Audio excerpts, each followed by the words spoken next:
Welcome back to the stage of gaming. I'm Farkon here with Tales of Magiel, and is this game worth it? Short summary: if you want a deep yet user-friendly roguelike that's easy to jump into and has amazing replayability due to the countless classes and customizations for each class, then you're going to enjoy this game. In fact, you don't even need to buy it. You can get it for free at their website and try it out and see how you like it. Alright, let's take a quick look at the options. You have your key, you have your basic key bindings, which not only do you have a main key, but you have an alternate key as well. And you have so many different hotkeys. Look at all of these different hotkeys. Oh my gosh, five categories of hotkeys. So, is that more than WoW? Probably not, I wouldn't know. I never got that far in WoW. But you also have the video options, which is some basic stuff. You got to restart your game if you want to use some of them, and then you got your audio. The game is quite loud, so I had to turn it down quite a bit. So let's jump right in. Since this game just came out on Steam, my characters have been updated, and not all of them are useful or usable.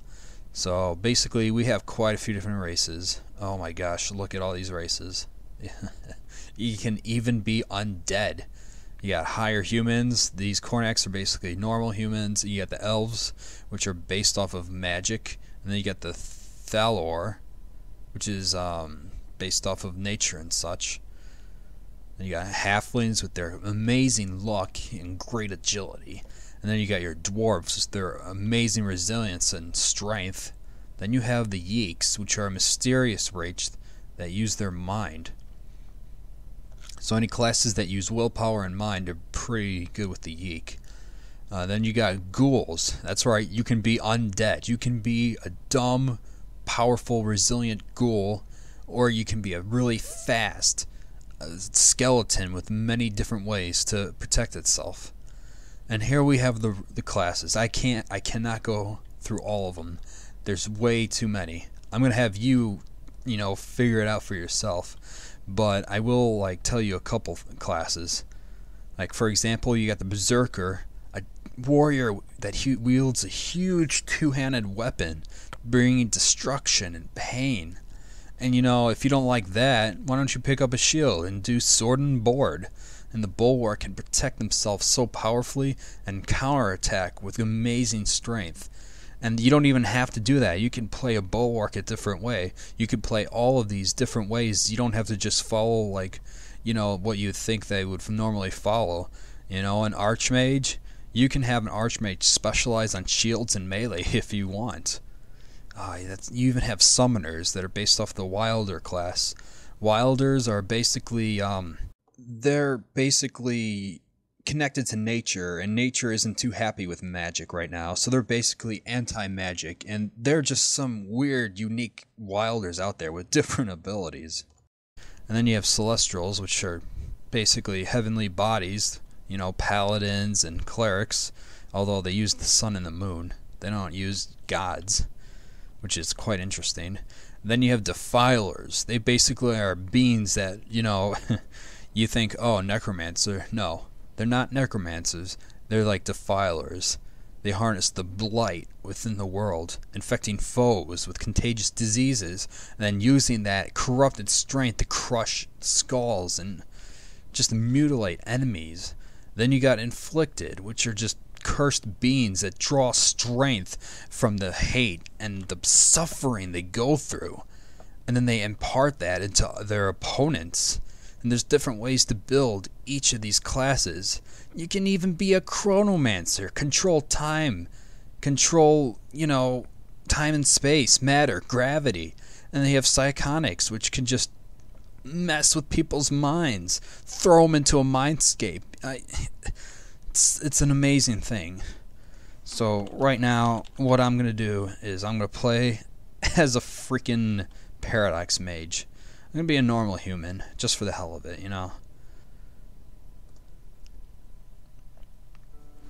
And here we go. Here is the game. You got your basic stats. Strength, which is not going to be useful, but, lets you hit for more and carry heavier weapons. Dexterity gives you more defense and, accuracy when you shoot people. Then you got Constitution, which increases maximum health, pretty standard. Then you got Magic, which increases, magical potency of your spells and such. Then you got Willpower, which increases mana, stamina, and psi capability. And with a Paradox Mage, it increases the amount of Paradox they can use safely. And then you got Cunning, which affects different classes differently. For a Paradox Mage, it's more of a late game stat. So here are our different abilities: Age Manipulation, Gravity, Matter, Speed Control, Time Travel, Paradox, and Timeline Threading. Amazing different things. They do different things too. Like, look at this one. Look at it. Temporal damage, you can reduce the stats by 5. I don't even know where to start. Increases your movement speed passively. These aren't all just active abilities, they're all passive abilities as well. Then you got Precognition, which lets you peer into the future. You can go into the future. What can I say? I am a Chronomancer, a keeper of reality. Have you ever played a game where you control reality and time and stay vigilant and making sure you protect everyone with that ability? It's amazing. Now, every class and every race has different starting points. As a Chronomancer, you start off here. If you're not like a Yeek or a Dwarf or an Undead, you start off at this town. But now it's time to leave town. Here you go. You're thrown into your first... Look at that. Look at the stats. Oh my gosh. Sorry about that. Stats really get me on, Once you're inside the game, you have more game options available. Smooth movement creature. You can change the interface up a little bit. And then you got scroll distance, weather effects. And then you also have chat filters. You're directly connected online, and you can chat with other people. I'm going to disable this real quick. And this game has online capability. It's just basically showing off and talking to people, maybe asking for advice. Also, the game saves in the background. It'll usually save whenever you exit or enter a zone, and it'll save when you exit the game. So here we have an orb spinner. I'm going to take him out with Dust to Dust, which is basically a beam of pure energy that inflicts temporal and physical damage. Increases with my Paradox. Paradox, when it grows, it's an infinite ability, a resource basically, and the more you use it, the more risk it has. So it's like, if you have a lot of Paradox, there's a chance you'll blow yourself up, for example, but it also makes your spells stronger, so it's a kind of risk. Dead. Simple as that. Now this game has an auto explorer, it makes things a lot easier. And you might think, does that make it casual? I don't know, because you can just walk into enemies and take a hit like that. And the cool thing about this spell is that you can, it's a line. You can hit multiple enemies with that. You'll later on get spells that have unique area of effects or just single targets. So now right now the game's simple because it's, the first stage. There's not anything advanced.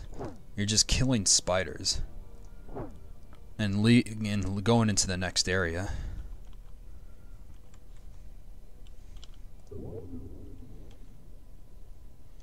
Here you have like different, instead of potions, you have infusions and runes that grant like potion-like abilities. For example, this one will regenerate life over time. And the next one reduces damage you take and cures yourself of physical effects, which is pretty useful. This game has quite a bit of tactical decisions you have to take. As you can see, I'm starting to get that up. Man, if only I can do something about it.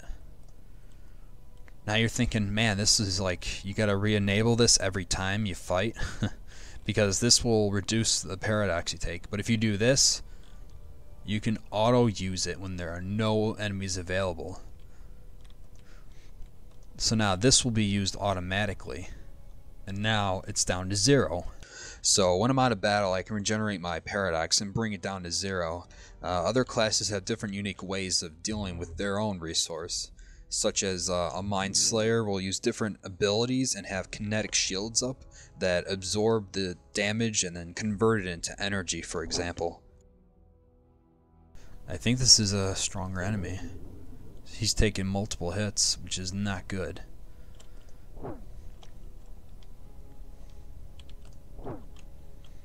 Yeah, enemies get stronger the more, different areas you go to, and the stronger you get.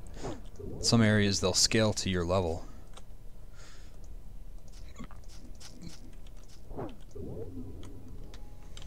Now, as a mage or whatever your class is, you want to stick to what they do. Because if you start meleeing as a mage without like points or anything into your melee, you'll be really weak. And leveled up. It's time to level up. You can learn some gravity moves. I might specialize into gravity, I'm not sure. Another type of point you'll get are category points. Those are for unlocking the trees you see below, or just having more infusions, which is basically more potion slots, if you want to think of it like that. Now, not all abilities have... some abilities you just toggle, and they work for forever. Like, they're sustainables, but they use, like, sometimes they'll reserve an amount of mana, just like the auras in Path of Exile, for example. And this one will increase my paradox by 75 permanently. But as long as it's up, it won't, as long as it's up, it'll do its effect, which is reduce all energy damage, except for mind and physical, by a certain amount. So it's basically like a protection spell against the elements. I have to say, before, this game did not look as crazy as it did before. You got all these nice and cool effects. I'm glad that they touched up on that. But you gotta think that this game was only made by one person, and the graphics are pretty impressive as it is. So you gotta give kudos to that guy. It's not like he had a ton of money to spend either. Let's hurry up and get to the boss, because boss battles can be very difficult. They sometimes require thinking and tactical decisions. But no one likes that, right? I'd rather just throw money at the problem, Just let me buy a powerful item and get it over with, right? No. They might even... Oh, there's the boss. The Weaver Queen. Oh boy. Wow! Oh, she got me, whatever she did. She stunned me. You think you're being clever, huh? Well, I got something for you after I deal with this stun. Status effects are actually quite detrimental. They'll actually really affect you, so you have to respond to them, either by curing or just preventing them outright. Of course, the same can be said with that. You can inspect a creature, find out its different stats, and figure out what it's resistant to. So if there's an enemy that's only has a weakness to slow, then that's very powerful. So later on, bosses will have some weaknesses that you need to exploit to survive, and in the harder difficulties, that is. Otherwise, you can just blast them with whatever you have. But later on, bosses will have a ton of extra abilities, and it'll fill up like half the page late in the game. It's crazy. So I'm going to pop my regen, turn back the time. You can dodge projectiles, by the way, especially slow ones such as this. But so enemies can do that, and so can you. Some classes have abilities that'll slow down time for those projectiles. In the case of the Paradox Mage, they have an ability like that. It's a sustainable, just like my energy field. And sometimes dodging projectiles can be the instance between dying and just living. Not sure why it's running away. Are you scared of me, brah? That's right, you should be scared of me. Ow. Stop it. Stop hurting me. What's the matter? You can't fight without your babies. Yeah, you run. You know you want to run. Gotcha! Haha. The thing just ran away. Bosses and such will have intelligence. You might think that was stupid, but the Weaver Queen, it doesn't have melee capability, really. So it was smart to just stop attacking. Stop going into melee range, that is. A Templar Defiler is attacking the town. All the keepers in range are attacking it. Whoa. Oh, wait. What's down here? What's going on? Whoa. Whoa. Whoa. Whoa. Am I fighting an invisible man? Whoa, there you... Oh. What is with his stats? This guy has been going to the gym or something. Oh my god. Die. Not working. Actually, have I been going to the gym? I got a lot of health all of a sudden. Yeah, eat my paradox powers, brah. I control time and gravity, and now you're dead. I didn't really kill it. The NPCs did most of the work.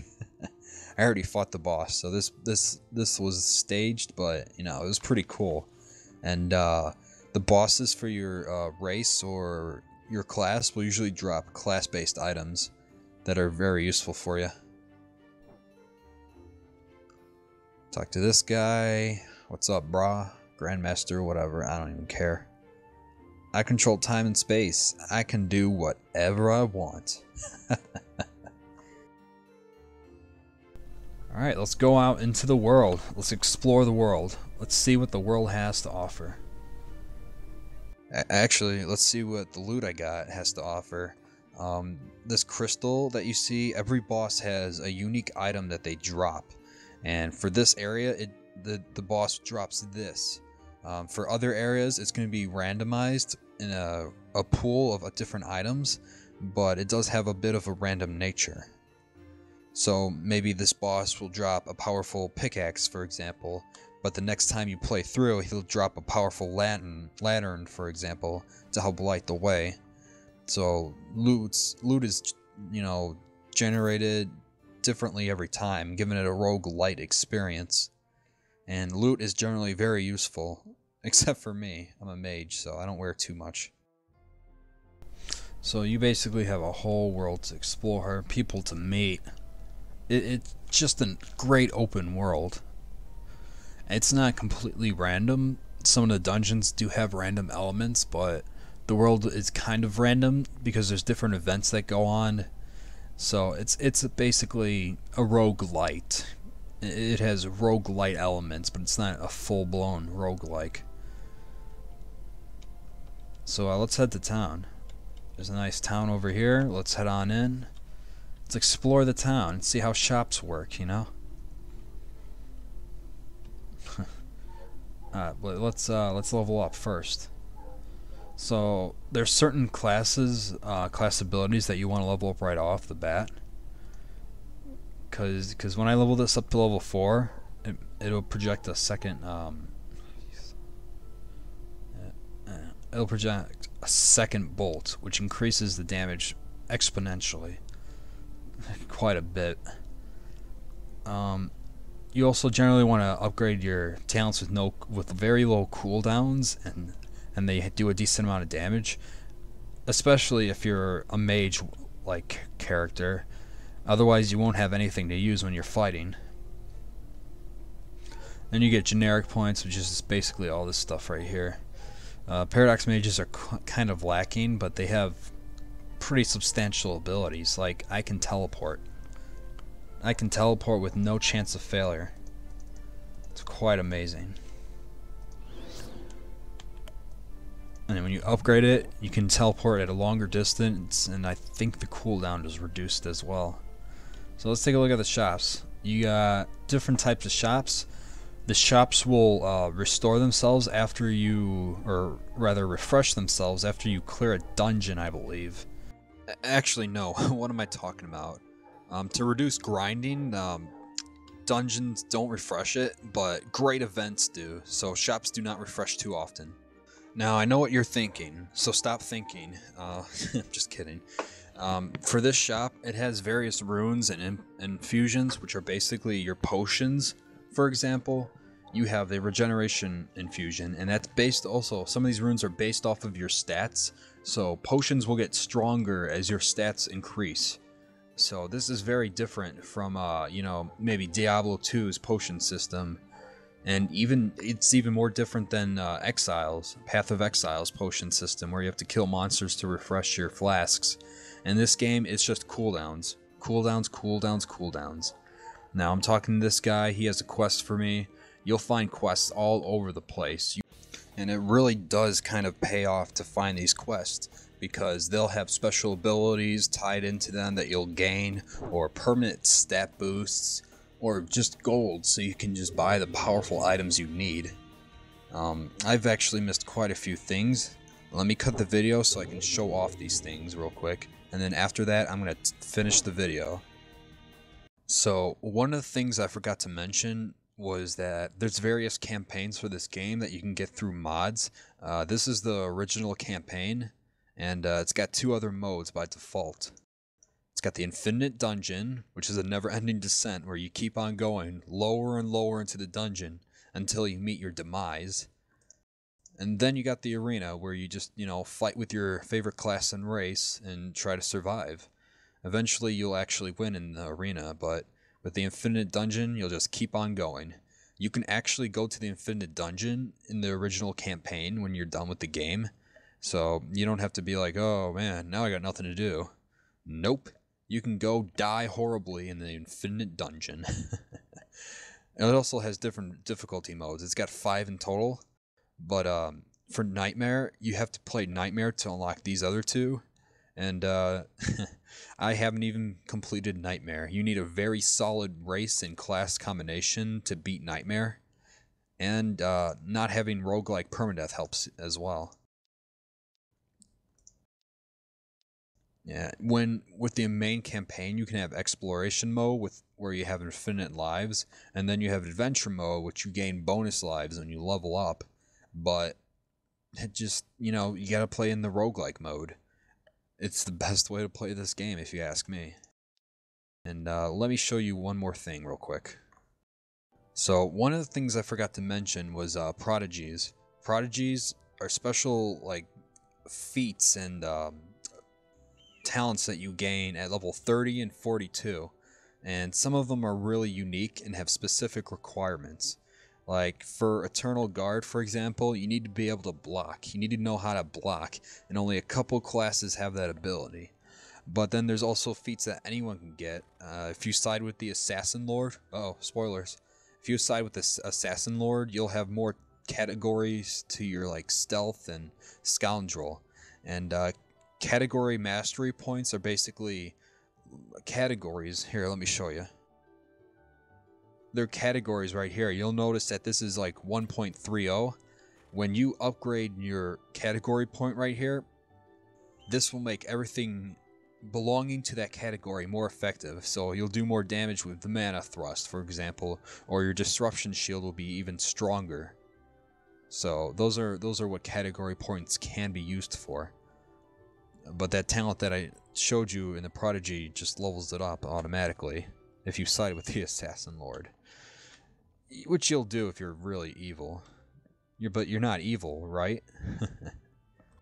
Anyways, I hope you enjoyed this video. Is this game worth it? Even if you don't think it's worth the $5 or so, you can always play it for free. That being said, it is definitely worth trying out if you ever played a roguelike game and enjoyed the roguelike experience. And even then, if you like building a powerful character, you have that option. You can build your powerful character in different ways. You don't have to be a typical necromancer that just summons undead. You can be a necromancer that focuses on darkness, or maybe cold, or maybe some sort of melee implement. This game has a lot to it. It's definitely worth it, in my opinion. So go ahead and check it out.